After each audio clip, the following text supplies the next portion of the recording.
Hello नमस्कार सभी को। आप लोगों का एडुकेयर एकेडमी पे बहुत बहुत स्वागत है। मैं अजित कुमार आप लोगों को आज क्लास 10th और क्लास 9th और सभी एग्जाम के लिए त्रिकोणमिति के कुछ ऐसे प्रश्न कराएंगे जो हर एक एग्जाम में आता है। जैसे कि कल मेरा वीडियो नहीं आया था, उसमें हम एक एग्जाम देने चले गए हुए थे जिसके कारण मेरा वीडियो स्थगित हो गया था। तो आज से फिर कंटिन्यू करते हैं और यह जो हम त्रिभुज के 3 टॉपिक आज लिखे हैं चर्चा करने के लिए, यह टॉपिक इतना शानदार है कि हर एक एग्जाम में इससे क्वेश्चन पूछा जाता है। कल खुद हमसे इसके बारे में क्वेश्चन पूछा गया है और आज हम आप लोगों के सामने इसके बारे में बताने आ गए हैं। चलिए मेरे प्यारे छात्रों, देखिएगा यहाँ पे कि समबाहु त्रिभुज यानी कि इक्विलेटरल ट्रायंगल, समबाहु त्रिभुज क्या होता है। तो यहाँ पे एक छोटा सा डिफिनेशन हम लिखेंगे, इसको आप लोग लिखने का प्रयास करेंगे। वैसा बंद आकृति, वैसा तीन भुजा से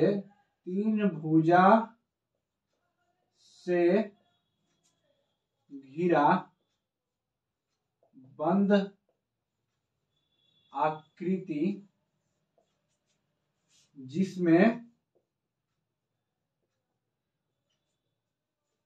जिसमें सभी भुजा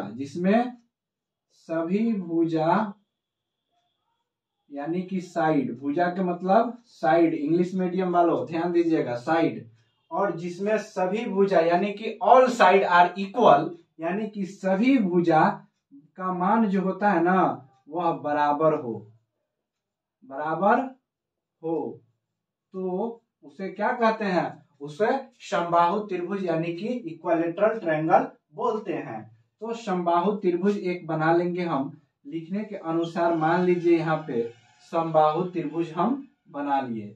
कोई ऐसा एग्जाम नहीं जहां समबाहु त्रिभुज यानी कि पूछा नहीं या त्रिभुज से मतलब रिलेटेड प्रश्न पूछा नहीं। और मैट्रिक के एग्जाम में चाहे वो सीबीएसई बोर्ड हो चाहे बिहार बोर्ड हो, भर भर के क्वेश्चन आता है। यहाँ से ए हो गया, ये बी हो गया, ये मान लीजिए सी हो गया। ठीक है मेरे प्यारे विद्यार्थी, ध्यान दीजिएगा। अगर यहाँ से यहाँ तक की लंबाई मान लीजिए ए सेंटीमीटर होगा, यहाँ से यहाँ तक की लंबाई अगर ए सेंटीमीटर होगा तो इसका भी लंबाई ए सेंटीमीटर ही होगा। ठीक है, अब बराबर हो तो इसको समबाहु त्रिभुज बोलते हैं। यहाँ पे लिख लीजिएगा समबाहु यानी कि समबाहु त्रिभुज यानी इक्विलेटरल ट्रायंगल, इंग्लिश वाले लिख लेंगे। ठीक है, समबाहु त्रिभुज इसको बोलते हैं। तो इसके फॉर्मूला को हम लोग कैसे डिराइव करेंगे। इसमें 2 फॉर्मूला होता है, नहीं 3 फॉर्मूला होता है। एक तो इसका परिमाप होता है। परिमाप कहने का मतलब है कि पेरीमीटर। पेरीमीटर कैसे निकालेंगे इसको देखिए। सबसे पहले इसका क्या निकालेंगे, परिमाप। परिमाप क्या होता है बाबू मेरे प्यारे छात्र, परिमाप के मतलब होता है कि यह तीनों भुजा का साइड का जो यह लंबाई है, मान लिए यह लंबाई है और फिर यहाँ से यह लंबाई है मेरे प्यारे छात्र, यह लंबाई है और यहाँ से जो यह लंबाई है, इस कुल लंबाई के योग को हम लोग परिमाप बोलते हैं। ठीक है, तो टोटल लेंथ जब ऐड करेंगे ना तो पेरीमीटर निकलेगा। तो यहीं से निकलता है परिमाप, यानी कि a plus a equal to 3a centimetre आप लिख सकते हैं। तो परिमाप, समबाहु त्रिभुज के परिमाप निकालने का फॉर्मूला डायरेक्ट आप लिख सकते हैं 3a। अब आया कि बात की समबाहु त्रिभुज का क्षेत्रफल के फॉर्मूला क्या होगा।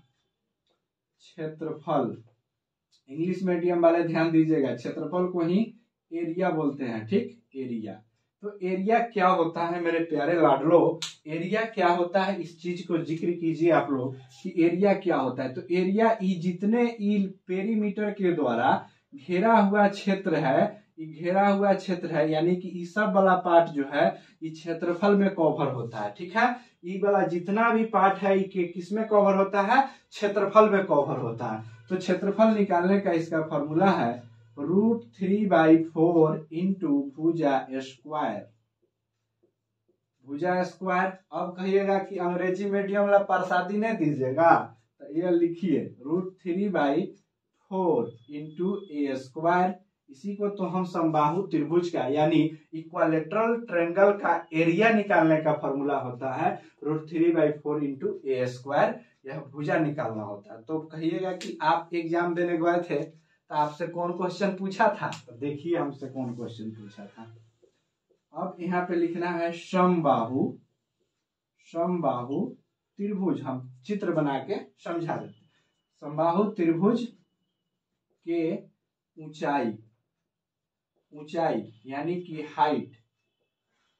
हाइट का फॉर्मूला हमसे पूछा था। तो हाइट का फॉर्मूला क्या होता है √3/2 इंटू भुजा, √3/2 इंटू भुजा यानी कि √3/2 इंटू ए। ठीक, अब यहां से कहिएगा कि आप बना के बताइए कि प्रश्न बनेगा कैसे। मान लीजिए कि किसी समबाहु त्रिभुज का भुजा, एक भुजा 10 सेंटीमीटर लंबा है, यानी कि एक भुजा इस ए का मान अगर ए का मान 10 सेंटीमीटर है तो सभी ए का मान 10 सेंटीमीटर हो जाएगा कि नहीं हो जाएगा, बोलो। नहीं होगा। तो परिमाप में हम लोग क्या लिख सकते हैं, इसका परिमाप क्या निकालेंगे, परिमाप बराबर क्या होता है 3a equal to 3 into 10 equal to हो जाएगा 30 सेंटीमीटर। मेरे प्यारे लाडलो समझने का प्रयास कीजिएगा। यहाँ पे परिमाप निकालना है तो तीनों भुजाओं का योग। तो समबाहु त्रिभुज में परिमाप क्या होता है, तीनों भुजाओं के योग के बराबर होता है। यानी कि 3 साइड का जो सम करेंगे ना, जब 3 साइड का सम करेंगे तो इसका पेरीमीटर निकल जाएगा। अब यहाँ पे परिमाप के बाद इसका निकालेंगे हम लोग क्षेत्रफल। ठीक है, क्षेत्रफल यानी कि एरिया निकालने का फॉर्मूला क्या है √3/4 इंटू ए स्क्वायर। तो यहाँ पे क्या हो जाएगा √3/4, ए के जगह पे 10 गुने 10। ठीक है, 10 गुने 10। तो यहाँ पे इसको काट लेंगे, 2 2 जा 4, 2 5 जा 10, फिर 2 5 जा 10 यानी कि 5 5 जा 25 यानी कि 25√3 सेंटीमीटर स्क्वायर क्षेत्रफल में। ध्यान रहे मेरे प्यारे छात्रों, ये माथा पे टोपी पहनाना नहीं भूलिएगा, नहीं तो 1 नंबर आपका कटेगा। अब यहाँ से जब यह बात हो गया तो समबाहु त्रिभुज के अब ऊंचाई निकालने वाला रह जाएगा। क्यों रहेगा इसको भी समझिए। समबाहु मतलब सम मतलब भुजा, बाहु मतलब भुजा, सम मतलब बराबर। सभी भुजाओं का जब बराबर बराबर तरीकाएं से जब इक्वलाइज करोगे बाबू तो क्या निकलेगा समबाहु त्रिभुज। तो इसकी समबाहु त्रिभुज की ऊंचाई, समबाहु त्रिभुज की ऊंचाई का फॉर्मूला होता है √3/2 मेरे प्यारे छात्र इंटू ए, √3/2 इंटू ए। तो समबाहु त्रिभुज में इस बात को निकालना आप लोग नहीं भूलेंगे, नहीं ना भूलेंगे। अब यहाँ देखिए √3/2 इंटू ए के जगह पे 10, यहाँ से काटेंगे 2 5 जा 10 यानी कि 5√3 सेंटीमीटर एज योर आंसर। ठीक है मेरे प्यारे लाडलो, इस समझ में आया होगा आप लोगों को, निश्चित आएगा, काहे नहीं आएगा। समबाहु त्रिभुज कहने का मतलब होता ही है कि सभी भुजा बराबर। इक्वलेटरल ट्रायंगल कहने का मतलब है इक्वल के मतलब बराबर, इक्वलेटरल का मतलब भुजा, जिसका सभी भुजा बराबर हो। तो बच्चा का कंफ्यूजन पॉइंट होता है समबाहु त्रिभुज और समबाहु और समद्विबाहु। तो समबाहु अभी हम पढ़ा दिए आप लोगों को, इसके बाद समद्विबाहु त्रिभुज हम आपको पढ़ाएंगे। ठीक है, निश्चित रूप से आप लोग वीडियो को रोक के इसको लिखे होंगे। इसके बाद हम इसको मिटाते हैं मेरे प्यारे छात्र। मिटाएंगे नहीं तो कहाँ से पढ़ाएंगे बताइए। आप लोग कहिए कि मिटा देते हैं, तो आप लोग वीडियो को रोक लीजिए और इसको लिख लीजिए, नहीं तो पूरे यूपी बिहार में अपना झंडा गाड़िए। वीडियो को खूब शेयर कीजिए, लाइक कीजिए, कमेंट कीजिए, ताकि आपके गुरुजी डिजिटल बोर्ड खरीदने के योग्य बन जाए। जब डिजिटल बोर्ड आ जाएगा चला तो एकदम तहलका होगा, चला साफ धुआं क्लास चलेगा। इसके बाद अब हम आपको पढ़ाएंगे समद्विबाहु त्रिभुज। समद्विबाहु यहाँ हम जैसे कि लिख चुके हैं पहले से। समद्विबाहु त्रिभुज क्या होता है, आइसोसेल्स ट्रायंगल मतलब समद्विबाहु कहने के मतलब है कि ये दो भुजा आपस में बराबर, ये भुजा नहीं बराबर। ठीक है, ई भुजा नहीं बराबर, अगर यहाँ से एगो लंब हम डाल दिए, ये लंब डाल दिए तो इसका ऊंचाई हो गया, ये ऊंचाई हो गया यानी ये एच हो गया। अब बताइएगा कि समद्विबाहु त्रिभुज के परिमाप निकालने का जो फॉर्मूला होता है, समद्विबाहु त्रिभुज के परिमाप निकालने का फॉर्मूला होता है, जब ई भुजा ए है, ई भुजा ए है, सॉरी इसको मिटाना पड़ेगा, यहाँ से बी है, इसकी लंबाई पूरा बी है, ठीक। तो यहाँ पे इस दोनों भुजा को जोड़ेंगे तो ई 2a बनेगा, और इस भुजा को जोड़ेंगे तो 2a प्लस बी बनेगा। बनेगा कि नहीं बनेगा बताइए। अब इसके बाद समद्विबाहु त्रिभुज के क्षेत्रफल के फॉर्मूला होता है। अगर मेरे प्यारे छात्र इन बातों को ध्यान रखें कि इसमें इस ऊंचाई का वैल्यू अगर दिया रहेगा ना, इस ऊंचाई का वैल्यू दिया रहेगा और इस आधार का मान दिया रहेगा, जहां जहां हम पेंट कर रहे हैं ध्यान दीजिएगा, और इस आधार का मान दिया रहेगा मेरे प्यारे विद्यार्थी, इस लंब का मान और आधार का मान दिया रहेगा, तो यह फॉर्मूला लगाएंगे 1/2 इंटू ऊंचाई, ठीक है, आधार 1/2 गुने आधार गुने ऊंचाई वाला फॉर्मूला जो है प्यारे विद्यार्थी कृपया करके आप लोग यही लगा लेंगे, इसके आगे नहीं बढ़ेंगे। अगर आधार दिया है और ऊंचाई दिया है तो, अगर नहीं दिया है आधार और ऊंचाई तो क्या करेंगे, चलिए आगे आगे देखिए क्या करेंगे, ठीक है। अगर नहीं दिया है समद्विबाहु त्रिभुज के क्षेत्रफल के फॉर्मूला आधार और ऊंचाई से संबंधित, तो यह फॉर्मूला जरूर याद रखेंगे 1/4 इंटू ए कहने के मतलब है बराबर भुजा वाला, बराबर साइड वाला, 1/4 गुने ए √4b² माइनस a²। बी अकेले है इसलिए इसमें 4 से गुना कर दिए। इसके याद करने का तरीका देखिए, हम समझाते हैं।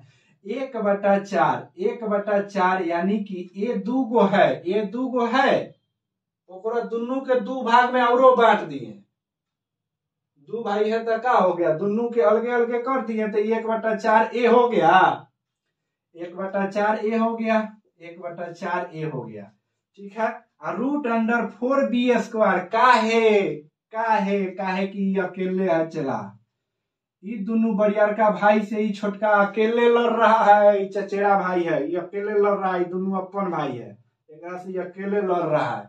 तो जज साहब कोर्ट वाला देखे कि तो अकेले लड़ रहा है, काहे ना एकरा के 2-3 गो बाउंसर दे देते हैं, बाउंसर दे देंगे तो इसका काम हो जाएगा।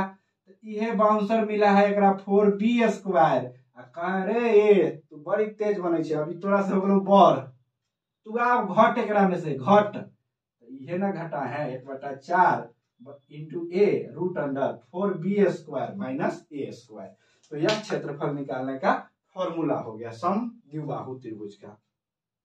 अब समद्विबाहु त्रिभुज में डाले गए लंब की लंबाई निकालने की फॉर्मूला हो गया चला √4b²। कमजोर भाई था, जज साहब दिए 4 गो एकरा के बाउंसर, √4b² माइनस a²/2।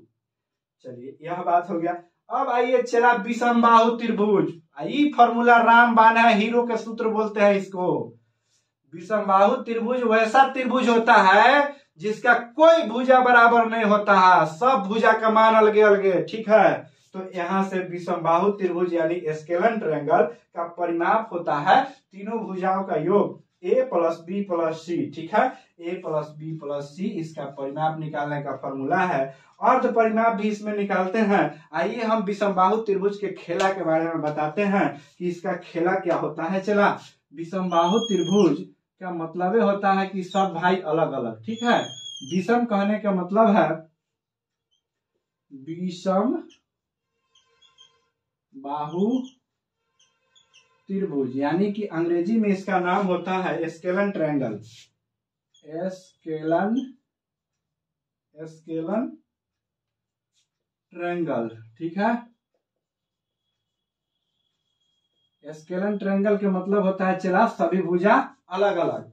अगर मान लीजिए कि इसका भुजा a सेंटीमीटर है तो इसका b, इसका c, a b c एगो ट्रायंगल है, ये a है, ये b है, ये c होगा, ठीक है बाबू, a b c है। तो इसका परिमाप निकालने के लिए हम क्या करेंगे मेरे राजा, यहाँ पे ध्यान देना।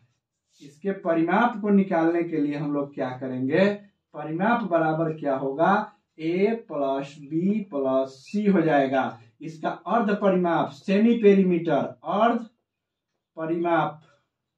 परिमाप क्या हो जाएगा प्यारे छात्र, a plus B plus C बटा 2। ठीक है, अर्ध परिमाप क्या हो जाएगा, a plus B plus C बटा 2 हो जाएगा। ठीक है, तो अर्ध परिमाप के बाद में आते हैं हम क्षेत्रफल निकालेंगे। क्षेत्रफल निकालने की फॉर्मूला क्या होती है, इसी को बोलते हैं एस यानी सेमी पेरीमीटर। क्षेत्रफल निकालने का फॉर्मूला क्या होता है, क्षेत्रफल के मतलब क्या होता है, दैट इज एरिया, बराबर बात है। ठीक है, रूट अंडर, ये देख बड़का रूट देंगे, एकरा के जज से बहुत लड़ा है, s minus a, s minus b, s minus c.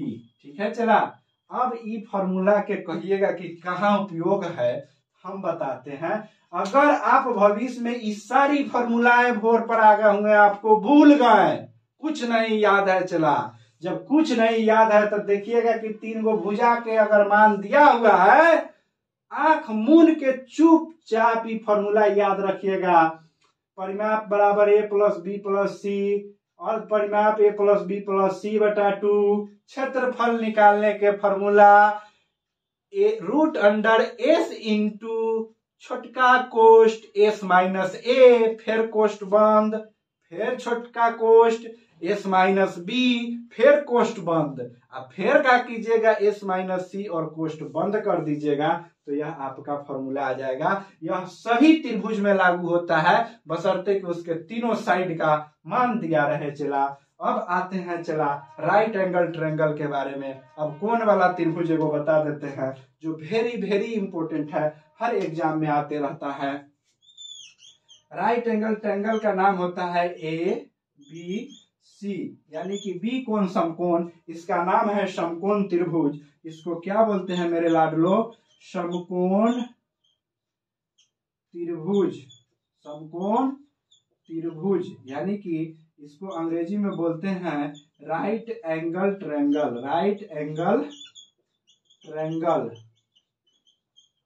ठीक है प्यारे छात्रों, ध्यान देंगे कि इसमें क्या क्या दिया होता है। एक तो इसका पाइथागोरस का रूल है जो हम पहले पढ़ा चुके हैं, आप लोग देख लीजिएगा इससे पीछे वाला वीडियो में। इसका नाम होता है कर्ण, इसका नाम होता है लंब, इसका नाम होता है आधार। अब यहाँ पे एगो टर्निंग पॉइंट है बाबू, मेरे प्यारे सोना बाबू, देखिए यहाँ पे अगर यह बिंदु, अगर यह थीटा है, अगर थीटा वाले कोण की बात करेगा तो थीटा के सामने की भुजा को हम लोग लंब बोलते हैं, परपेंडिकुलर। अगर यही थीटा यहाँ आ जाएगा, मेरे प्यारे भाइयों ध्यान से देखो, अगर यह थीटा यहाँ आ जाएगा तो इस थीटा के सामने की भुजा, अब यह आधार नहीं रह पाएगा, यह लंब हो जाएगा। तो डिपेंड करता है कि थीटा कैसे पूछ रहा है आपसे।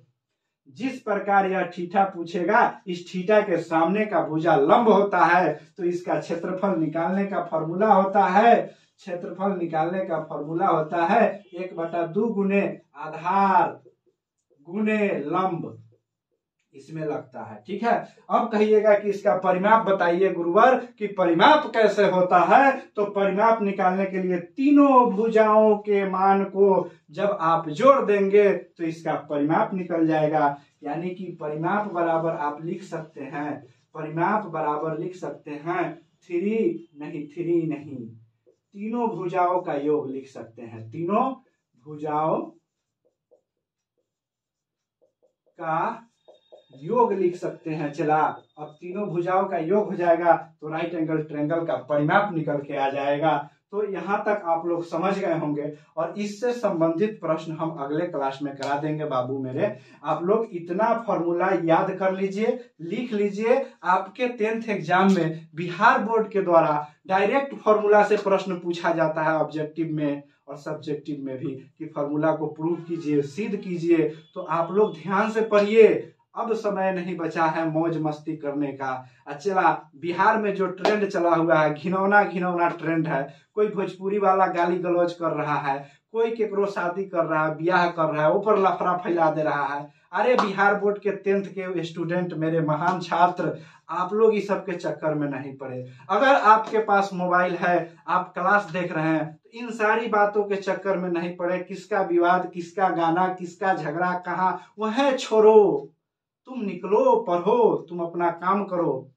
इसलिए आप लोग पढ़िए और इन सारी चीजों में नहीं पढ़ना है। ये फालतू की चीज है, इससे आपको कुछ नहीं मिलने वाला है। ठीक है, तो आप मेरे वीडियो को देखिएगा, हम कैसा पढ़ाए हैं उस पर ध्यान दीजिएगा और लाइक शेयर सब्सक्राइब कीजिएगा चला, ताकि हम आप लोगों के लिए डिजिटल बोर्ड के प्रबंध कर सके। और इसी के साथ करते हैं हम अपने क्लास को समाप्त। जय हिंद, भारत माता की जय। आप लोग मन से पढ़िए चला एकदम।